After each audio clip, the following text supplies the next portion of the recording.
una gran familia numerosa de Escola Cordis Jesu. Tiene también un hermano sacerdote y una religiosa y una multitud de sobrinos. Estudió en el seminario de San Ildefonso de Toledo, donde se ordenó el 14 de 1996, así que si echáis la cuenta, este año está celebrando sus bodas de plata sacerdotales. Miembro de la Hermandad de los Hijos de Nuestra Señora del Sagrado Corazón, durante muchos años ha estado en la Casa de Formación de Toledo. Desde 2010 hasta 2018 fue conciliario de Familias por el Reino de Cristo, apoyándonos mucho en todas las actividades, encuentros, peregrinaciones a Fátima, para el Lemonial, y nos sigue acompañando. Como veis, aquí está, aunque sea por poco tiempo, porque no puede, pero su intención era estar todo el encuentro. En el 2015 termina su tesis doctoral, El hombre espiritual es el que entiende las cosas espirituales, en la Universidad de San Dámaso de Madrid. En la actualidad es párroco del Sagrado Corazón en Alcorcón, Getafe, desde el año pasado 2020. Profesor en la actualidad del Seminario de San Ildefonso de Toledo, direcciones espirituales, tandas de ejercicio, coordina el grupo de Escola Cordis Jesu de Madrid y seguro que un sinfín de cosas que me dejo, bueno, seguro. Gran enamorado del corazón de María, del corazón de Jesús y de María, de Santa Teresita, de Santa Teresa de Calcuta y de muchos santos a los que seguro que siempre se encomienda. Y como gran enamorado siempre nos sabe transmitir con gran serenidad ese amor. Entre sus libros, La misericordia divina en la Sagrada Escritura y la exégesis en el Espíritu según Santo Tomás de Aquino. Multitud de artículos en revistas, charlas, bueno, etcétera, etcétera, etcétera. Te queríamos hacer una petición, Ignacio. No te canses nunca de guiarnos hacia el corazón de Jesús y de María. Y nosotros rezaremos por ti. Así que tienes bastante trabajo. Nuestra primera charla del encuentro, que es la que nos va a dar Ignacio, su título es San José, custodio de los corazones, que si os habéis dado cuenta, que seguro que sí, es el lema de nuestro 31 encuentro de FRC. Así que sin más ya os dejo con Ignacio. Espera que te ponemos el pie. Espera que te pongo el pie. No, déjalo. ¿Sí? Bueno, muchas gracias, Teresa. Estas cosas me ponen nervioso ya. Solo empezar, pero bien. Bueno, muy contento de estar aquí, de veros, de ver las caras y contento de poder volver a tener pues este encuentro, ¿no? Personalmente. Que no lo quiere, que no lo quiere. De FRC. Me siento como recién aterrizado, pues no sé muy bien qué voy a decir, entonces ya veremos, ¿no? ¿Qué va? Me han pedido que os hable sobre San José, custodio de los corazones. Y como decía Teresa, es el lema de este encuentro, por tanto, como la idea principal que quiere transmitir este encuentro de FRC, ¿no? Y que tiene su ocasión en este año que el Papa Francisco ha convocado dedicado a San José y que pues casi ya se va acercando a su término, pero que es bonito siempre pues volver a renovarlo, a pensarlo, para que realmente recibamos, concretamente como familias del Reino de Cristo, un poco de luz para poder pues crecer en el amor al corazón de Cristo, ¿no? Cuando uno piensa, pues, ¿qué quiere decir este título? Me parece que lo primero que aparece con la palabra custodio, ¿no? Pues aparece casi la imagen de San José que guarda la vida de María y de José, ¿no? Y la escena principalmente quizá de la huida a Egipto, cuando ante la amenaza de Herodes, José salva pues aquella familia llevándola pues a Egipto, ¿no? Pero cuando le unimos la palabra corazones, la cosa se modifica un poco. Custodio de los corazones, ¿no?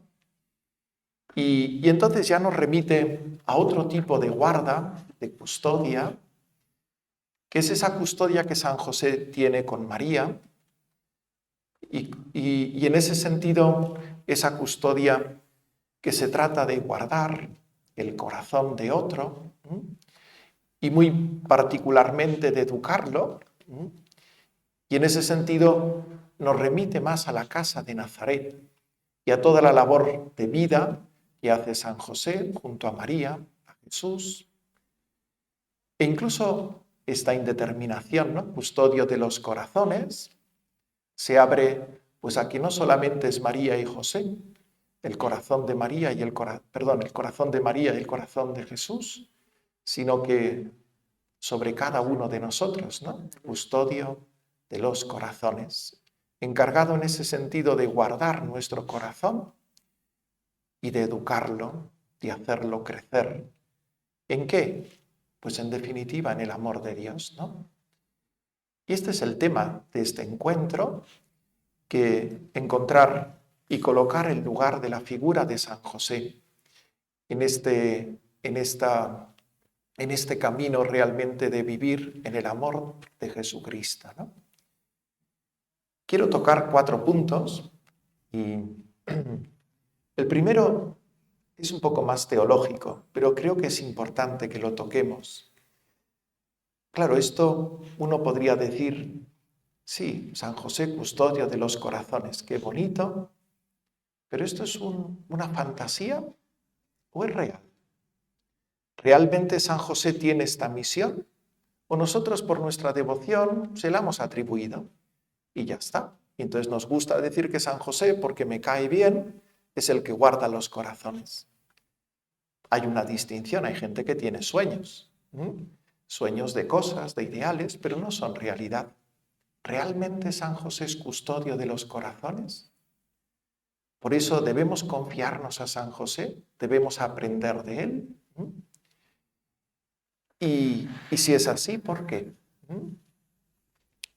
Y luego, una vez que hemos dado este paso, pues 3 puntos, evidentemente no se puede tocar todo, que me parecen bonitos para poder ver cómo San José ejerce esta misión de custodia de corazones, ¿no? En primer lugar, él es custodio del corazón de María como esposo. Y ahí me parece que hay pues una luz hermosa donde podemos aprender los esposos y particularmente el esposo, ¿no? Y por otra parte, custodio del corazón de Jesús, su hijo, ¿no? Y en este caso como padre. Y finalmente, custodio del corazón de los hijos de Dios, como patrono de la vida interior. Y estos son los 4 puntos que yo quería tocar. Empezamos por el primero. ¿Realmente San José tiene esta misión de custodiar los corazones? Y si es así, ¿por qué? Ya sabéis que para nosotros parece casi algo evidente, lo tenemos casi como asumido. San José, claro, es muy importante San José. Y tiene una misión sobre cada uno de nosotros y sobre la Iglesia, ¿no? Y por eso, de algún modo, la devoción a San José no es una especie de devoción particular, sino que tiene una cierta universalidad en toda la Iglesia. Y el fiel cristiano debe acudir a San José, de algún modo análogo a la Virgen María. Uno no puede decir, bueno, yo no le tengo devoción a la Virgen. Esto es muy raro, ¿no? Más allá de lo afectivamente me siento más unido o menos, pero yo sé que para encontrar a Jesús tengo que encontrar a María. Y de algún modo la Iglesia nos invita también a encontrar a José para encontrar a Jesús, ¿no? Y esto parece algo asumido por cada uno de nosotros. Y si vamos al magisterio de la Iglesia, de los últimos papas, especialmente a partir de Pío IX, pero luego León XIII y luego ya todos los papas sucesivos, hasta el Papa Francisco que nos ha invitado a este año dedicado a San José, es algo asumido. De hecho, pues el Papa Pío IX declaró a San José, que es el motivo pues, de este año josefino, le declaró patrono de la Iglesia Universal. No es como Santa Lucía, patrón que te conserve la vista, ¿no? Es de la vista, sino de toda la Iglesia. ¿Y cómo se le puede atribuir esta misión? Pero eso es lo que la Iglesia ha hecho. colocar bajo el patrocinio de San José a toda la Iglesia. En ese sentido, parece que es algo que tenemos completamente y gracias a Dios y asumido e interiorizado, ¿no? Pero eso no ha sido siempre así en la Iglesia. La Iglesia ha ido comprendiendo cada vez más cuál es el lugar de San José y su misión. Y en ese sentido ha ido creciendo en esta inteligencia del misterio de Dios revelado y que en ese sentido ha ido integrando pues el lugar y la figura de San José en su piedad, en su vida, invitando a los fieles a hacerlo, ¿no? Sin duda, los padres antiguos, especialmente San Agustín, tiene cosas muy bonitas, y otros padres y algunos autores medievales tienen algunas cosas de San José.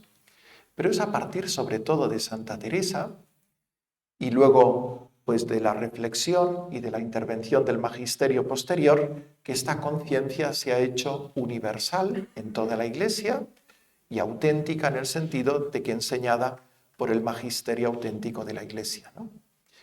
Santa Teresa extendió con esa convicción que ya tenía la devoción a San José. No simplemente pues tenía devoción como yo puedo tener devoción a San Antonio, y me echa una mano cuando pierdo las cosas y tantas otras cosas, sino con esta conciencia de su intercesión universal y que realmente eficaz ante el Señor. Y ella decía eso, ¿no? Pedidle a San José que nunca falla, y el que no se lo crea, que lo pruebe, ¿no? Y ella colocó en ese sentido toda su reforma patrocinio de San José. Por eso el primer Carmelo reformado es el Carmelo de San José, ¿no? Y ahí fue extendiendo esta conciencia del lugar tan singular que tenía San José para la vida del pueblo cristiano, ¿no? De hecho, hay un dicho que decía de San José: sabía más Santa Teresa que Báñez, ¿eh? Báñez era el gran teólogo de su tiempo, pero los teólogos no sabían el lugar que ocupaba San José. Pero Santa Teresa sí, por don del Espíritu Santo. A partir de esta conciencia, de esta devoción en el pueblo de Dios, que extiende pues de esta manera especialmente Santa Teresa y los Carmelos, van haciendo una reflexión para poder entender mejor por qué San José es tan importante. Fijaos que esta es la idea, ¿no? Es la pregunta que yo os hacía al principio, ¿no? Y esto no será una especie de puro sentimiento sin fundamento. Y entonces los teólogos buscan dar razón. Que esto que el Espíritu Santo ha puesto en el corazón de estos fieles es algo real, verdadero, ¿no? Ya de algún modo todo este camino para entender el lugar de San José había sido preparado por una cierta teología, por ejemplo, de Santo Tomás, ¿no? Fijaos bien, si nosotros vemos el matrimonio de María y de José como una especie de, vamos a decir así, apaño, en el sentido de que, bueno, María es la que ha tenido el hijo y José está ahí al lado, que realmente no vive en vida matrimonial, está al lado para que ante la gente aparezca como un matrimonio. Y bueno, pues tiene esa misión que luego le ayuda con el niño, sobre todo le provee las necesidades, pero eso es un verdadero matrimonio. Al faltar la vida conyugal y no proceder el hijo pues de una relación entre José y María, parece a muchos que no era un verdadero matrimonio. Santo Tomás enseña que la esencia del matrimonio consiste en el consentimiento, en que se unen, digamos, en ese sentido, es ese pacto que une las dos vidas y que da una fecundidad, en este caso de un modo singular, ¿no? Por tanto,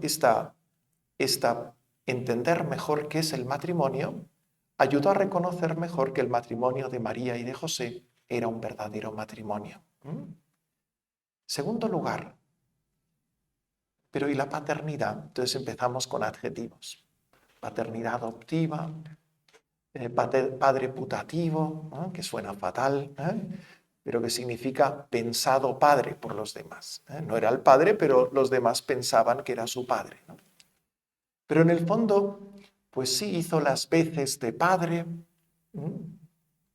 Y entonces aquí aparece una reflexión de San Agustín, que ya muy antiguamente había dicho una cosa muy honda y que ayuda a entender mejor incluso los pasajes evangélicos, ¿no? Dice, el Hijo procede no solo de la virginidad de María, sino también de la virginidad de José.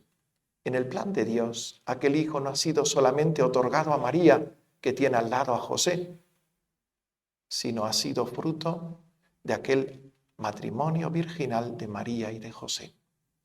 De tal manera que la paternidad de José se podría calificar de paternidad virginal, que tiene algo de paradójico, pero queda perfectamente integrada en el plan de Dios. No es una especie de pegote. Realmente María y José forman una familia.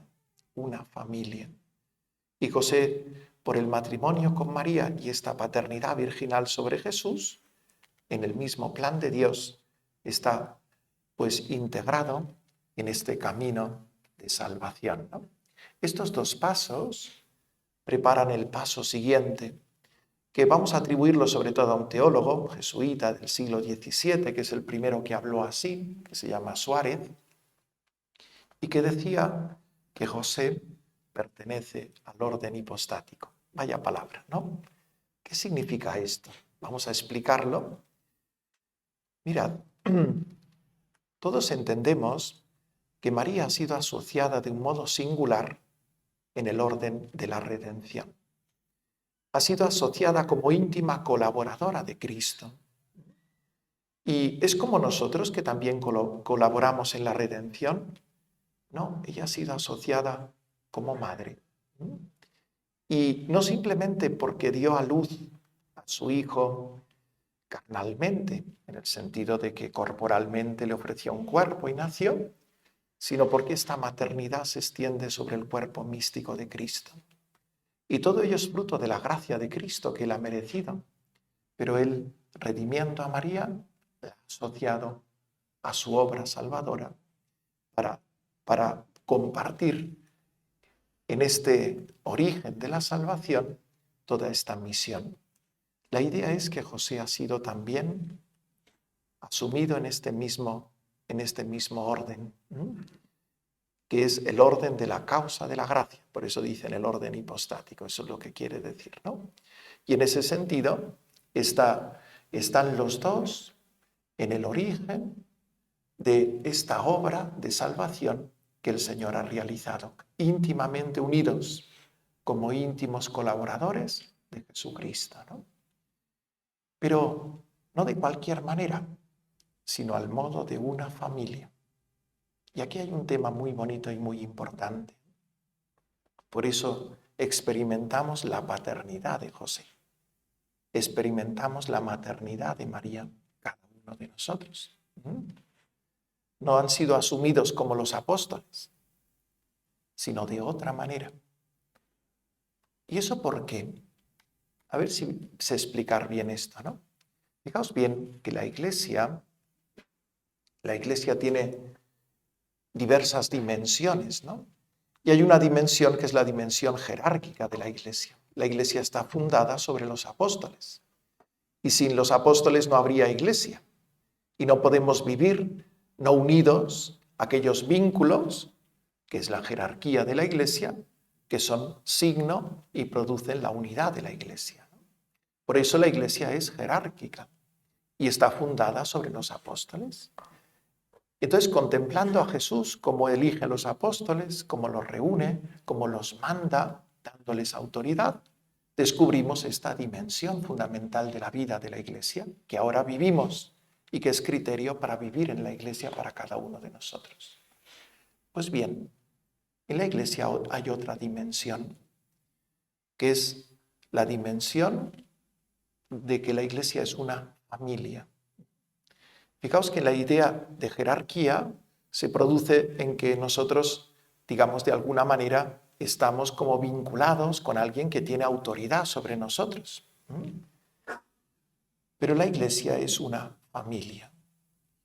Y por eso el Papa Pablo VI decía, Nazaret es la iglesia doméstica originaria. Es fuerte esto. Iglesia doméstica originaria. De algún modo todos, la iglesia nació allí. Y todos estamos llamados a vivir en Nazaret. ¿Y por qué? Y aquí entramos en una dimensión todavía más profunda del misterio, ¿no? En el corazón de la iglesia, fijaos bien que la iglesia tiene vínculos visibles, pero tiene una realidad invisible que recorre sus venas, que es la comunión con el Padre, con el Hijo y con el Espíritu Santo. Estamos llamados a vivir como hijos de Dios, en el seno de la Trinidad. Y en ese sentido, Nazaret es la encarnación y visibilización del misterio trinitario. En ese sentido aprendemos muy especialmente a vivir cómo es Dios, cómo se vive en comunión, yendo a Nazaret y aprendiendo a vivir en aquella casa. Y por eso, en ese sentido, la Iglesia está llamada a vivir de algún modo, prolongando, no solo, pero en un aspecto muy esencial, la casa y la familia de Nazaret. ¿Por qué? Bueno, porque está llamada a vivir en el seno de la Trinidad como hijos de Dios. ¿Y cómo se vive en el seno de la Trinidad? Mira Nazaret y lo verás. Ahí es donde se aprende, porque el Hijo se hizo carne. Y de algún modo en la paternidad de José se hace visible la paternidad del Padre. Y en la maternidad de María se hace visible el amor del Espíritu Santo. Y así, en el seno de aquella familia, aprendemos y vivimos a vivir como hijos de Dios en el seno de la Trinidad. Bien, y en esa Trinidad, en esa familia, José es, como le gusta decir a un libro muy bonito, la sombra del Padre. La sombra del Padre. Ya comprendéis entonces cómo la Iglesia tiene que volver a la Sagrada Familia, aprender a vivir en ese seno, ¿no? Esta es como la razón profunda por la que la devoción a San José y el lugar que ocupa San José nos invita a la Iglesia a vivir así con San José, no es un capricho, es una realidad, porque Dios en su designio ha querido que esa fuera la Iglesia doméstica originaria y encargó a José esta misión de paternidad que se prolonga sobre el cuerpo místico de Cristo. Y por eso la Iglesia nos invita a acudir constantemente a Nazaret, a acudir a María, a acudir a José, para que allí aprendamos a vivir realmente en el seno de la Trinidad, en esa relación viva con Dios Padre, Dios Hijo y Dios Espíritu Santo. Muy bien, más o menos, primer punto, ¿no? Muy bien. Yo veo, bueno, Estamos llevando a la práctica todo esto, pero vamos. comprendo que los sillones son muy cómodos, que mi voz se va bajando poquito a poco, y que, bueno, y que quizá el viaje de ayer fue largo, nos fuimos a dormir tarde. Está permitida la siesta, con tal que no ronquéis, es el único que pedimos. Vamos a seguir ahora. Segunda cosa, San José, custodio del corazón de María, su esposa. Esta paternidad de José, ¿cómo la ejerció?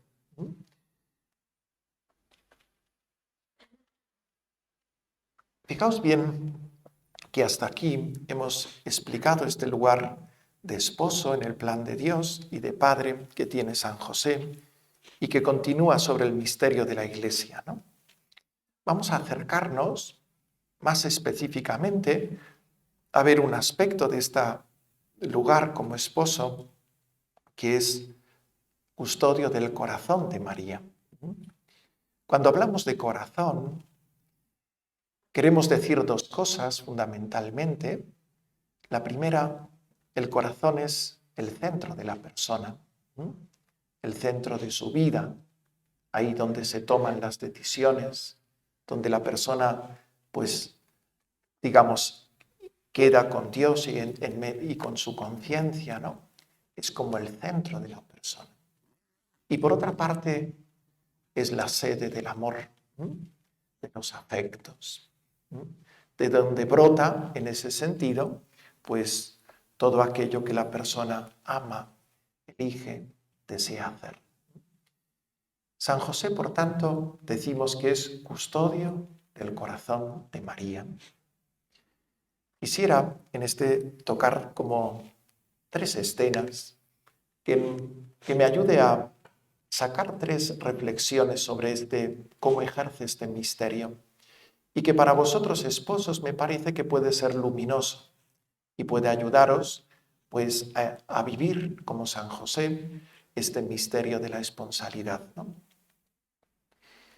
La primera escena es lo que llamamos las dudas de San José. Está en el capítulo 2 de San Mateo, el capítulo 1, a partir del versículo 18.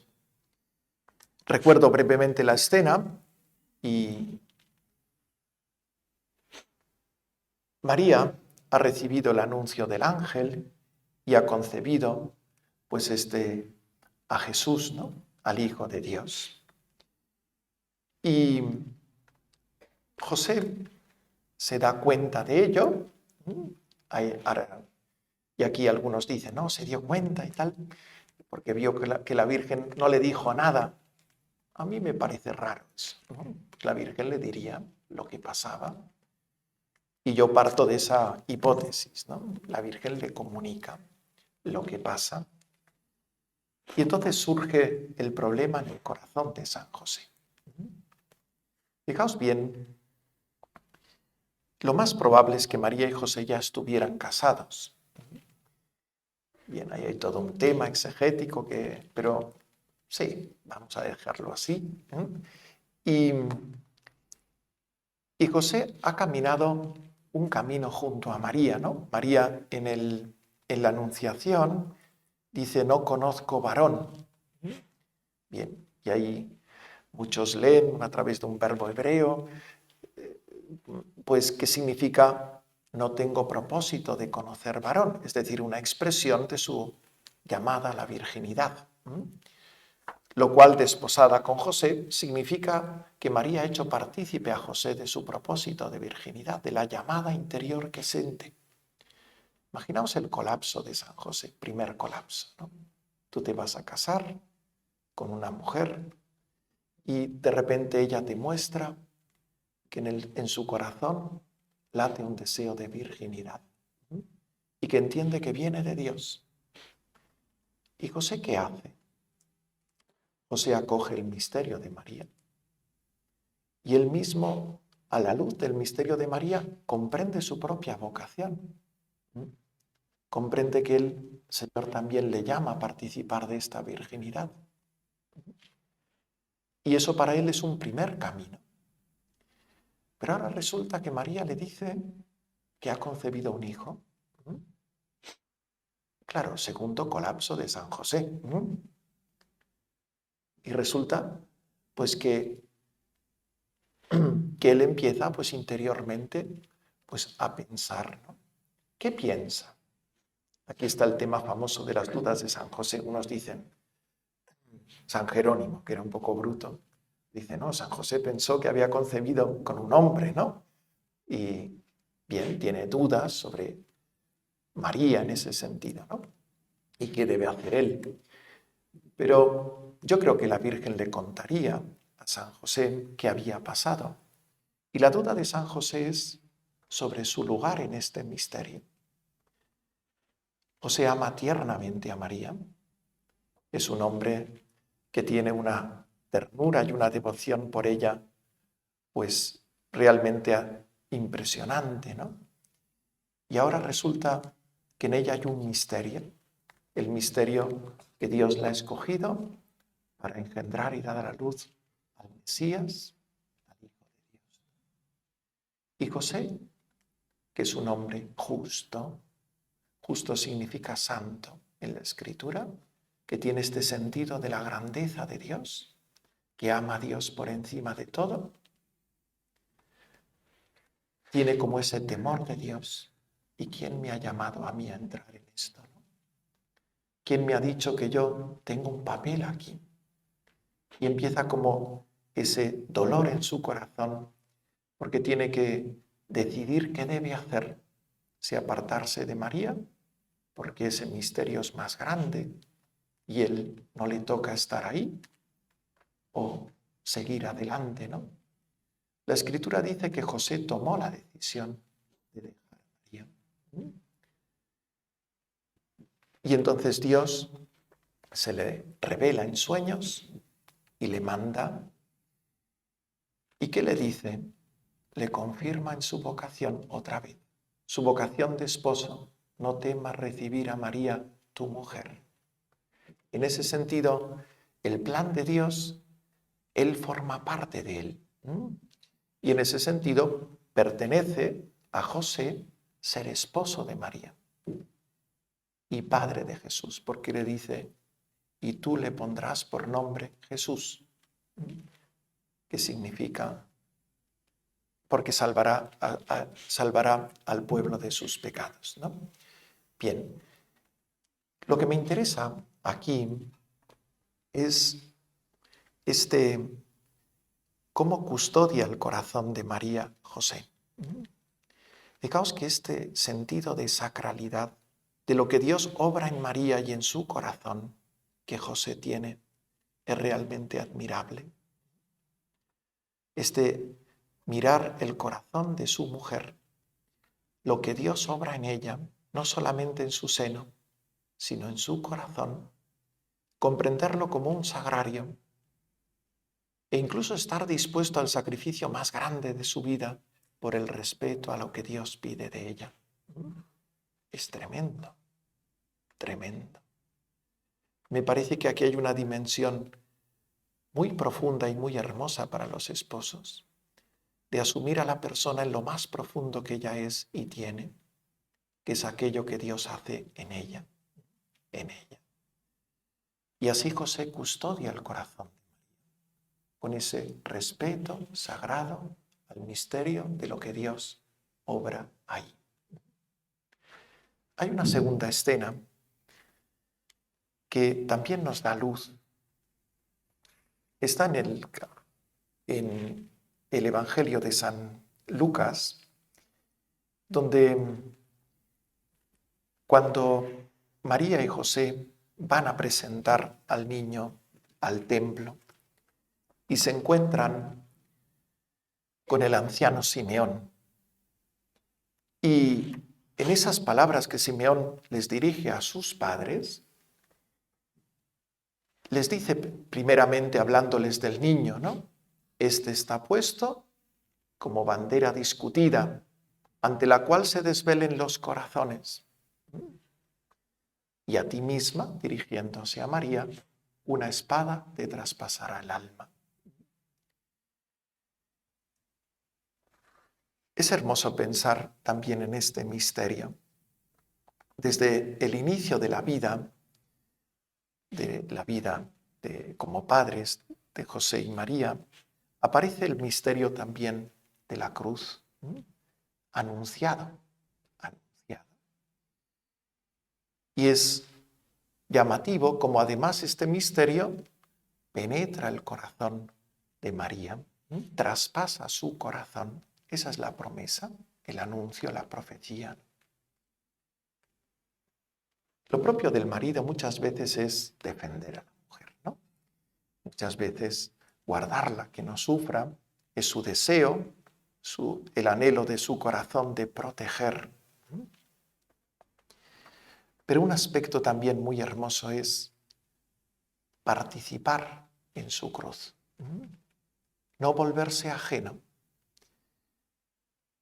Es bonito que Simeón hablaba a sus padres y ahí le revela que el designio de María está unido a Jesús. Igual que él es bandera discutida, ella participará también en este sufrimiento, en este motivo pues de redención a través de la cruz, ¿no? Y José no se hace ajeno a ello, participa de la misión de su mujer. Por eso el Papa Juan Pablo II dice una cosa muy bonita. Dice, San José, aunque no llegó al pie de la cruz, participó junto a María del mismo camino redentor que conducía hacia ella. Y participó en ese sentido no siendo ajeno a este dolor y dejando que Dios cumpliera en nuestra vida y sosteniendo a María. Hablarían ellos de este misterio, ¿no? María daba vueltas en su corazón y como esposo no lo haría sola y hablaría de este misterio. Y ellos, pues abandonados en el plan de Dios, dispuestos a ofrecer sus corazones para participar en este misterio redentor. Y aquí perece una segunda dimensión muy hermosa de esta esponsalidad. Marido puede tener su tentación de, bueno, este es su problema, sus locuras, sus sufrimientos. No, José no es ajeno, no se hace el extraño, participa junto a su mujer y la sostiene en este camino de la redención. Tercera escena, la huida a Egipto. En la huida a Egipto, que lo encontramos en el Evangelio de San Mateo, en el capítulo 2, hay un detalle muy bonito, ¿no? Fijaos que San José es el que en sueños recibe el mandato de coger al niño y a su madre y marcharse a Egipto. Y posteriormente, al cabo de un tiempo, de tomar al niño otra vez y marcharse otra vez a Israel. Y parece que al principio a Judea y luego vuelven a Nazaret. Imaginaos que vuestro marido a una mañana se levanta y os dice, esta noche he tenido un sueño.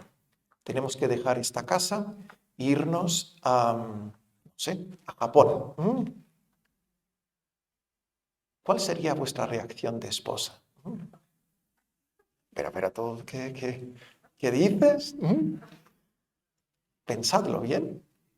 Ha tenido un sueño y Dios me ha dicho que nos vayamos a Egipto y además corriendo.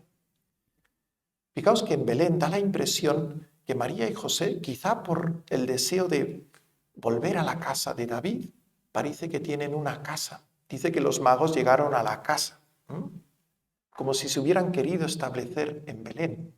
Ese no va a ser el plan de Dios. Pero José recibe un mandato, parece que allí tienen su lugar, Egipto.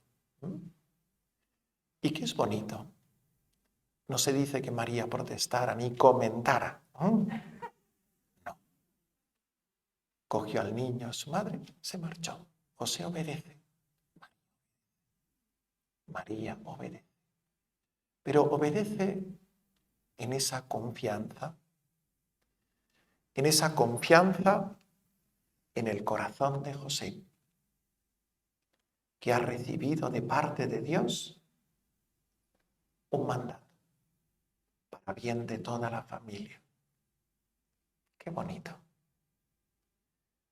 María es custodiada en su vida, en su corazón, en su designio, también a través de lo que recibe el corazón de José. Y ella se confía a este corazón obedientemente. Y va. Y hasta la locura, vamos a decir. Deja su casa a Egipto. Vámonos. Me parece una dimensión preciosa de este custodiar los corazones de San José, que se hace mutuo entre María y José, ¿no? Tercero, no sé hasta qué hora tengo. 11:30. Vale. Custodio del corazón de su hijo, San José, es decir, como padre. Esta dimensión rápidamente nos habla de lo que sería la educación del corazón de su hijo, de hacer y guardarlo y cuidar su crecimiento, ¿no? Es evidente, pues, que de lo que estamos hablando cuando pensamos en el corazón de Jesús, pensamos, pues, no simplemente en lo que es Él, en el centro de ese amor humano y divino, sino en todas esas dimensiones que llamamos la virtud, ¿no? que enriquecen ese corazón y que lo hacen, pues, digno de todo amor, y que del cual brota toda esa actuación, ¿no? Cuando nosotros educamos a alguien, lo que hacemos, dice Santo Tomás, promoverlo al estado de virtud. No está mal, ¿no? Ayudar a que una persona sea virtuosa, sea buena. Y sí hay virtudes, pues, vamos a decir así, intelectuales, necesarias, por eso hacemos que estudien una carrera, para que adquieran un hábito, una virtud de ciencia o de tipo práctico, que técnicamente antiguo se llamaban las artes, ¿no? Y una ingeniería es un arte para el mundo antiguo, que en griego se dice técnica, ¿no? Bien, y ayudamos a nuestros hijos a que adquieran estas capacidades para que puedan funcionar en la vida, ¿no?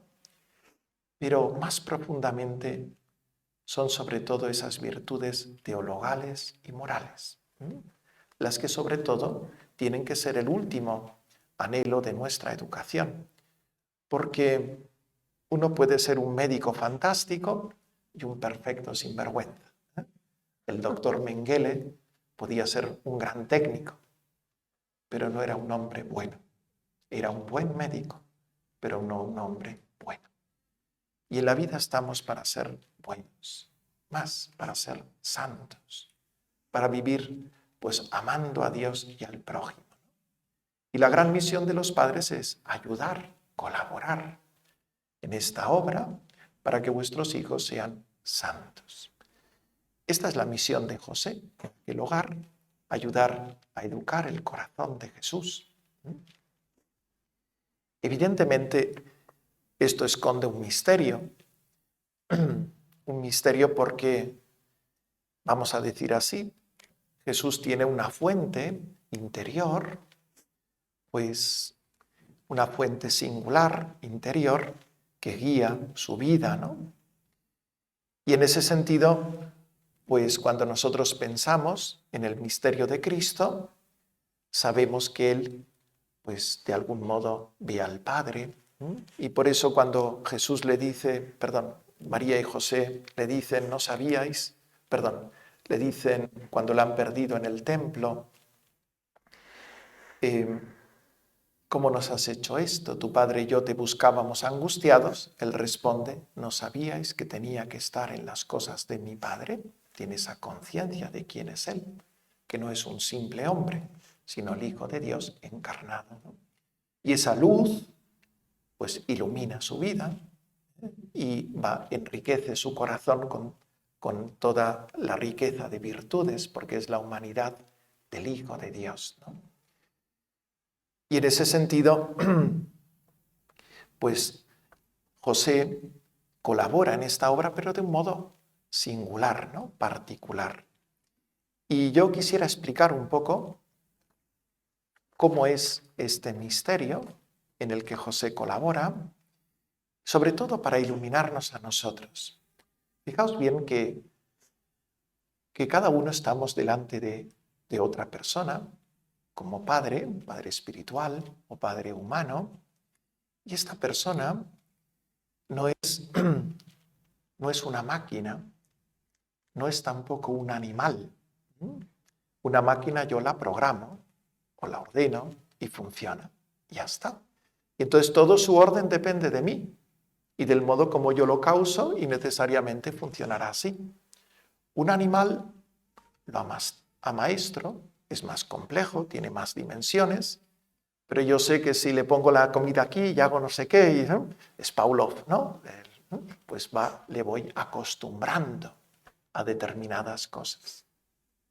Pero una persona es otro misterio, porque dentro de él hay una libertad, hay una luz propia en que juzga las cosas y hay una voluntad que se adhiere a ellas, las quiere, no.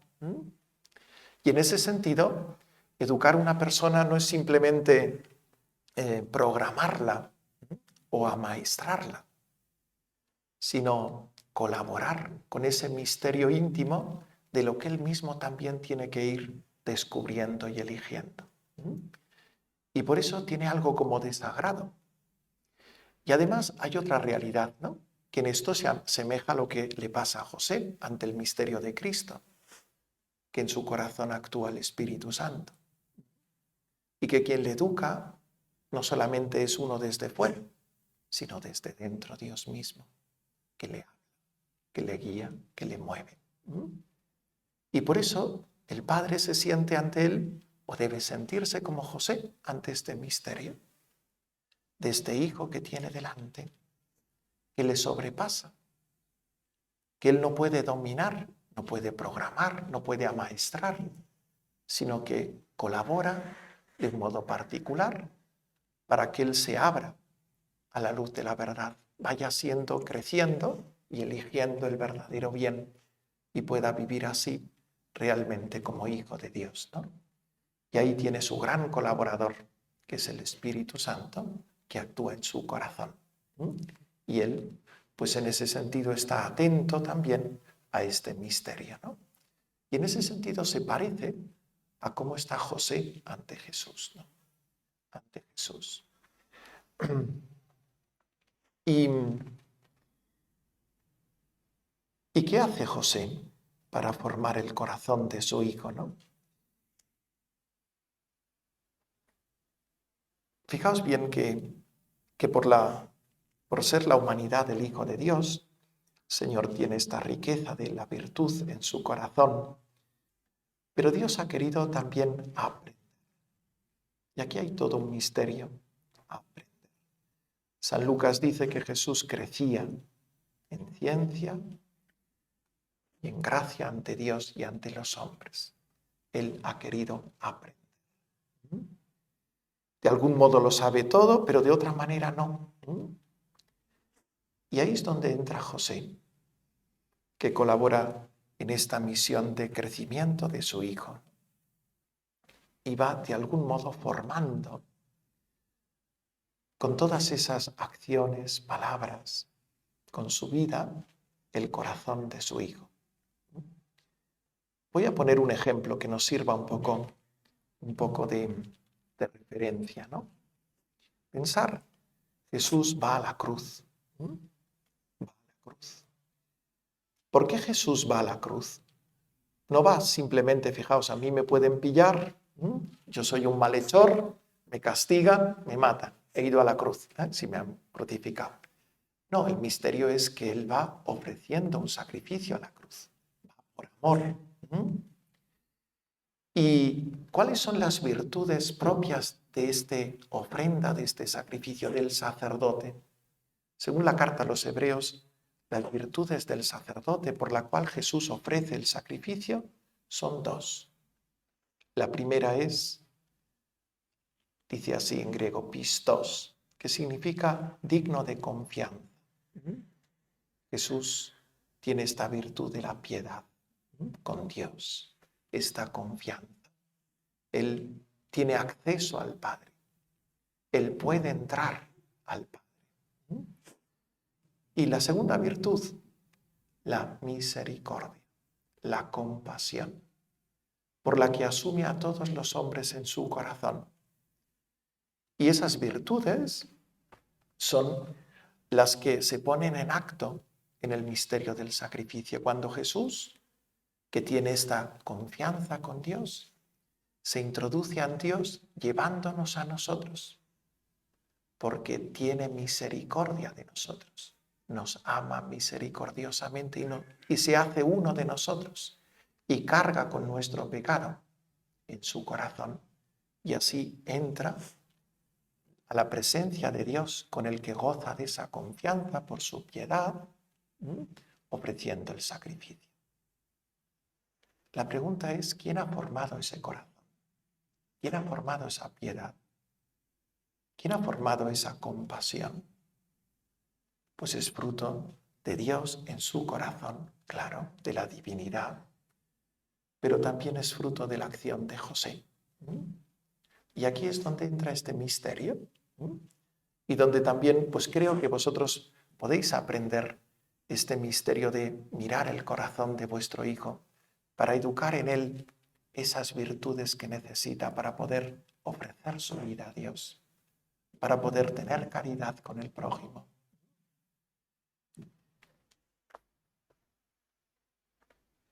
Y dando vueltas un poquito algunas dimensiones de cómo José forma esta piedad. Fijaos bien que José es en aquella casa la sombra del Padre. San José encarna también para su hijo humanamente el misterio de la paternidad de Dios. Y en ese sentido se deja modelar por esta paternidad de José que configura su actitud de hijo con el Padre, humanamente. ¿En qué dimensiones? Especialmente las dimensiones más, digamos, afectivas, sensibles. ¿Qué significaría para Jesús, no? Contemplar a José cómo se detenía a rezar. Cuando los ojos de Jesús se empiezan a abrir, sus ojos de niño, se encuentran con la devoción de José que ora a Dios 3 veces al día. ¿Y con qué devoción pronuncia ese Shema Israel? Adonai Elohenu, Adonai. Escucha, Israel, el Señor es solamente uno. Amarás al Señor tu Dios con todo el corazón, con toda el alma, con todas las fuerzas. Y esa imagen de José, rezando con esa devoción, va configurando la sensibilidad de Jesús. Y va descubriendo, va como conformándose en esa piedad hacia la grandeza de Dios. Si su padre reza así a Dios, qué grande es Dios, ¿no? Evidentemente él le conoce de otra manera al Padre, pero en su sensibilidad es conformada por la imagen de José que reza, por la imagen de José que peregrina a Jerusalén cada año, que guarda la ley. Con qué gozo San José subiría a Jerusalén todos los años por la Pascua. ¿Con qué gozo celebraría pues esos misterios pues de la redención de Israel, que eran figura de la definitiva salvación, y así lo esperaban, porque José, el pueblo de Israel en tiempo de Jesús esperaba un nuevo éxodo. Con qué devoción, ¿no?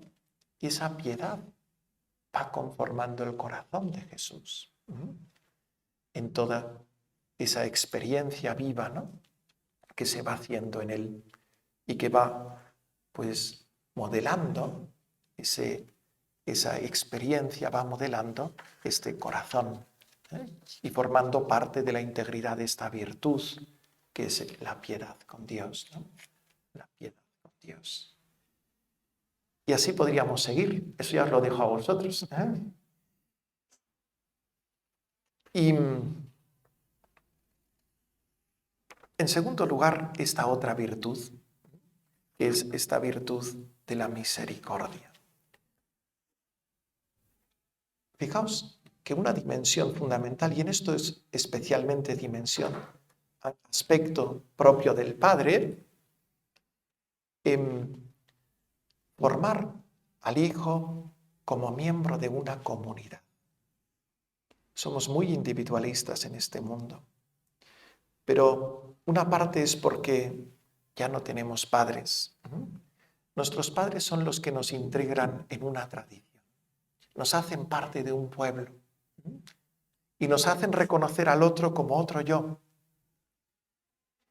Fijaos cuando José, en ese sentido, le hablara pues en la noche de Pascua. ¿Y por qué esta noche es distinta de las demás noches? Esto es del rito propio, ¿no?, de la cena pascual. Y José empieza a recordarle por qué Dios nos sacó de Egipto. nosotros formamos parte de un pueblo, y vivimos en este camino, en esta herencia. Como el Padre tiene que decirle, somos cristianos, formamos parte de esta iglesia. Hemos recibido una rica tradición y lo mismo, pues una patria, toda una herencia, nuestros antepasados, toda esa riqueza de vida que se hace viva en el corazón del Hijo y se reconoce formando parte de algo más grande que Él, para poder realmente vivir como hombre, es decir, amando más el bien común que el particular, siendo justo, ¿verdad? Y eso lo hace José, que abre a Jesús a esa dimensión de la vida social. Una vida social que tiene también luego una dimensión de compasión, de compadecerse del necesitado, alguien que es como yo, del cual yo también de algún modo formo parte como un pueblo. Pero eso es más casi función de María, que forma especialmente en el corazón del Hijo esta dimensión de misericordia, de hacer propias las miserias del que tenemos al lado, ¿no? Bien, pues ahí está José. Yo pues os invito a seguir pensando en este misterio, ¿no? Bien, ya es la hora y me queda un aspecto, digo solo una cosa y me callo, ¿vale? Custodio del corazón de los hijos de Dios. San José, y esto lo recoge el Papa Juan Pablo II en el último capítulo de su encíclica, San José, y esto es una intuición de Santa Teresa, es nombrado patrono de la vida interior. Y aquí creo que hay algo muy útil para vosotros, muy útil. Es una intuición de San José, pero casi diría de Santa Teresa, pero casi diría que vosotros la necesitáis más que nadie. Sin vida interior no podemos mantener la vida de fe. No podemos pretender ser verdaderos padres cristianos, esposos cristianos. No hay nada que hacer. Si no hay oración, no hay trato con Dios, no hay vida interior. Todo se quedará en buenos propósitos, pero realmente será imposible realmente vivir esta misión de padres y esposos cristianos, ¿no? Pero claro, os encontráis con esa dificultad de cómo integrar realmente vuestro trabajo, vuestra vida de familia con esta vida interior. Me parece que San José tiene mucho que enseñaros, ¿no? De cómo se vive realmente como esposo, como padre, como trabajador, esta vida interior. En este trato con el misterio de Dios, con esta oración, al mismo tiempo con esa vida que queda iluminada por la oración y que vive como María dando vueltas en su corazón a lo que Dios hace, y como pues realmente en esa vida como tan ordinaria, tan sencilla, sí, pequeños momentos de luz, de intervención más sobrenatural, pero una vida de 30 años de silencio, de vida ordinaria, pero tan agradable a Dios, con esa certeza de cumplir la voluntad del Padre. Bueno, pues nada más. Que el Señor nos ayude y nos enseñe a vivir en esta escuela de María y de José, custodio de los corazones.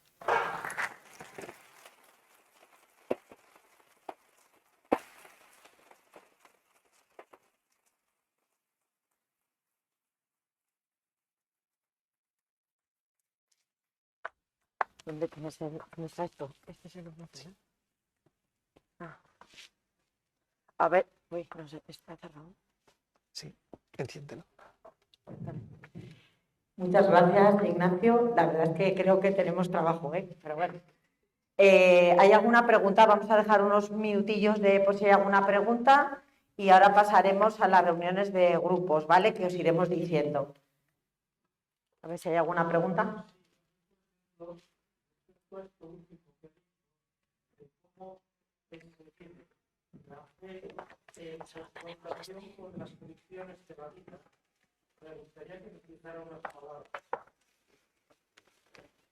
No sé si funciona así.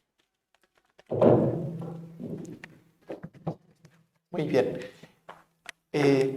he entendido cómo compaginar la fe con las fricciones de la vida. Sí. Bueno, yo creo que la palabra clave es cruz, ¿no? Es asumir la cruz del Señor y vivirla desde ahí, ¿eh? Y contar que forma parte del camino de la salvación. Pensar que porque somos cristianos no va a haber cruz es un error sumo. Y en ese sentido, unirnos al corazón pues, de Jesús, Redentor, aprender de Él a ofrecer la vida junto a Él, creo que es el camino, ¿no? Sí.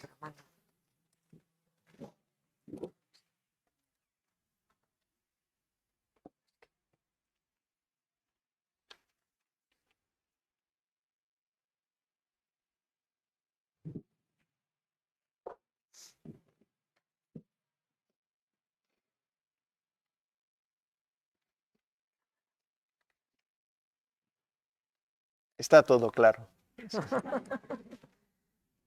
Mira. Ah. Mira. Bueno, es una pregunta simple, bastante simple. Yo me pregunto, hablando de la cruz, pues, hablando de la cruz, de cada cristiano, hay una cosa muy simple que me pregunto ahora mismo, y es si siempre el cristiano tiene que tener una cruz. Porque es verdad que a veces los trabajos de la edad, pues empiezas a tener ya la vida un poco más organizada, a lo mejor, o más fácil. Y bueno, vamos a decir inconvenientes, pero todos los cristianos tienen que tener esta cruz, porque claro, si no, no sería la señal del cristiano, ¿no? Pero puede que unos tengan más cruz que otros, y por qué unos tienen que tener más cruz que otros, aparentemente mayor cruz que otros. Y si el que no la tiene pequeña, ¿esto es cristiano? Bueno, a ver, esto.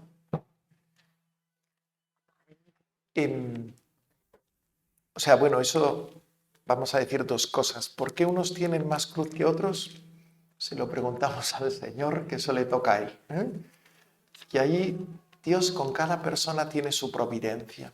Y eso hay que tenerlo muy claro y Dios sabe. O sea, cómo con cada uno hace su camino, ¿verdad? Y en ese sentido, pues, si entramos en estos problemas, nos perderemos, ¿no?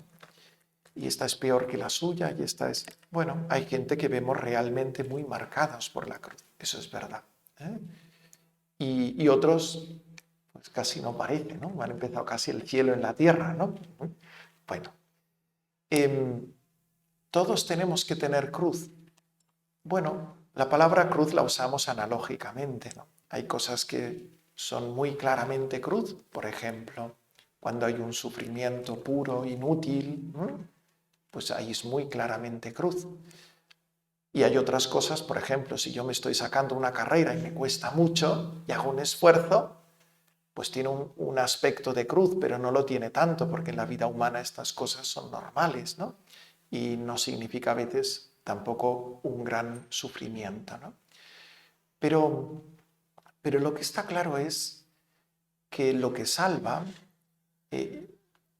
lo que salva es el corazón redentor, para que vivamos tanto en Nazaret como en el Calvario, pues con ese corazón. Jesús no solo salvó a los hombres en la cruz, también los salvó en Nazaret. Evidentemente la cruz tiene un valor singular, pero toda la vida del Señor es redentora. ¿Vale? Por otra parte, la actitud interior de saber que el Señor nos puede dar a participar en su cruz y estar abiertos en ese sentido a recibirla, es sobre todo lo que el Señor pide de nosotros. De tal manera que cuando llegue, sea en pequeñas dosis o sea en algo, pues sepamos unirnos a su cruz y participar con ese corazón redentor. ¿Vale? ¿Todos en la vida algo de cruz tendrán? Parece que sí, pero sobre todo esta actitud de corazón redentor junto a Cristo.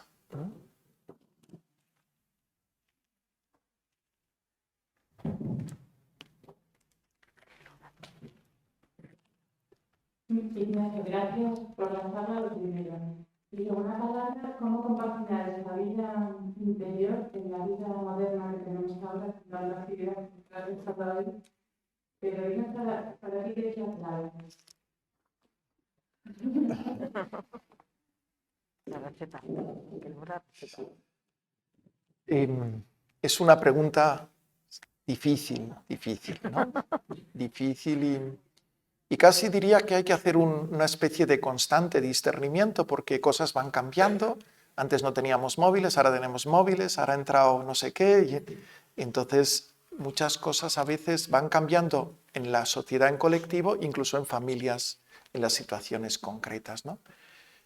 Pero yo sí diría una cosa muy importante, que la opción por el Señor sea real, ocupe tiempos. Si pretendemos hacerlo todo y luego dejar la oración o la misa para el tiempo que sobra, vamos mal. Hay que optar porque el Señor, la oración, la misa ocupen su lugar y de algún modo un primer lugar. De tal manera que yo ordeno el día sabiendo que quiero hacer esto.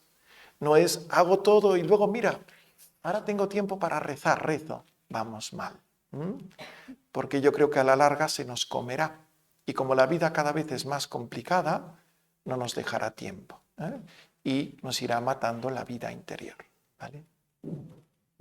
Vamos con la última, porque si no, no vamos a poder tener tiempo para la reunión. Allí al fondo. 70 familias.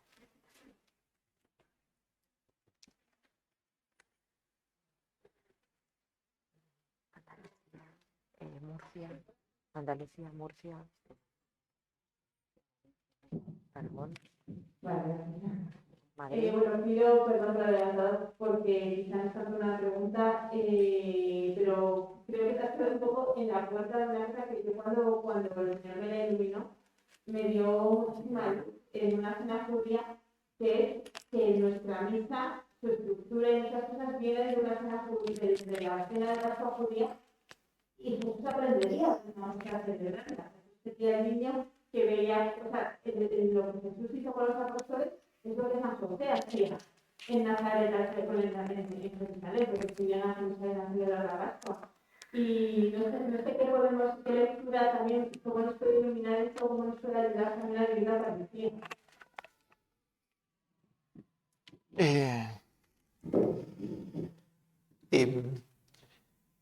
Bien, sí. No, o sea, sí, entiendo lo que dices en ese sentido. Sí, o sea, digamos, no sé muy bien, pero no. O sea, sin duda, esa celebración de la Pascua es la que José presidía y viviría tantos años con él Jesús, y es en esa cena, celebrada primero por José, donde Jesús establece la Eucaristía, ¿no? Y evidentemente hay un trasfondo que Jesús recoge, estableciendo al mismo tiempo una gran novedad, porque es evidente que es el memorial de su propio sacrificio, del verdadero Cordero ofrecido, ¿no? Sí, ¿qué nos puede ayudar, hombre, conocer mejor ese trasfondo? Ayuda muchas veces a entender mejor, es decir, ver qué significa esa Pascua como liberación, a través de la sangre del Cordero, ver los ritos, las copas, pues todo esto ayuda a entender mejor lo que Jesús está significando con el misterio pues, de la misa, o sea, es decir, del memorial de la nueva alianza, ¿no? Sí. Muy bien.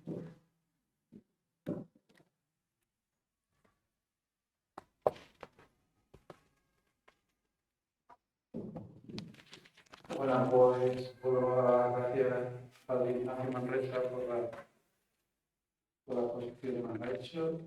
Voy a dar unos avisos y después vamos a hacer la reunión por equipos que lo voy a ir nombrando. Primer aviso, las familias que tengan niños entre 0 y 5 años, antes de celebrar la misa, tienen que ir a recogerlos a sus aulas.